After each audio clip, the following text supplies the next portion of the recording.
আমরা বেগম জিয়াকে জানি সহনশীলতার একটা প্রতীক হিসেবে। উনি আওয়ামী লীগের জন্য এখানে আশীর্বাদ হিসেবে ছিলেন। পুরা জাতীয়তাবাদী শক্তিকে একজন নারী নেত্রী হয়ে যেভাবে ঐক্যবদ্ধ করলেন, মায়ায় আবদ্ধ করলেন দেশের মানুষকে, এটাও একটা বিষয় ছিল। আমরা বেগম জিয়াকে জানি সহনশীলতার একটা প্রতীক হিসেবে। 5 আগস্টের পরে উনি সবাইকে সেই মায়ার বন্ধনে আবদ্ধ করলেন যে প্রতিহিংসা, প্রতিশোধ এগুলো হবে না।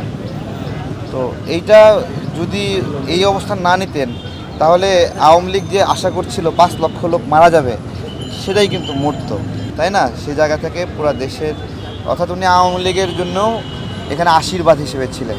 হ্যাঁ, অনেক রাগ থাকতে পারে, ক্ষোভ থাকতে পারে। প্রেসিডেন্ট জিয়াউর রহমান যেরকম আওয়ামী লীগকে রাজনীতি করার আবার সুযোগ দিয়েছিল, তেমন উনিও এই সময়ে এসে দেখেন আপনার হলো এটা একটা অন্য বাংলাদেশ আমরা অবস্থান করছি। অনেকের অনেক ধরনের পার্সেপশন থাকতে পারে। বাস্তবতা হলো এই দেশের মানুষ শেখ হাসিনার নিয়োগ দেওয়া রাষ্ট্রপতিকে এখনও সহনশীল জায়গায় রাখছে। একদিন ইতিহাসে লেখা হবে যে শেখ হাসিনা চলে গেলেও তার রাষ্ট্রপতিকে আমরা হলো দৌড়ানি দেই নাই, তাই না?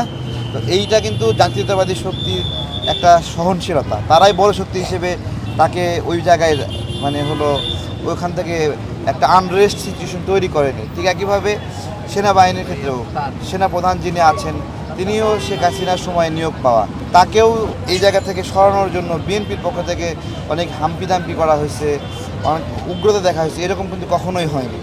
অর্থাৎ একটা রিজিম পরিবর্তনের পরেও সেই রিজিমের বিভিন্ন পার্টকে সহ্য করা, এইটা বেগম জিয়া যখন 5 আগস্ট করে আহ্বান জানালেন আমরা প্রতিশোধ নেব না, সহনশীল হব, সেখান থেকে কিন্তু।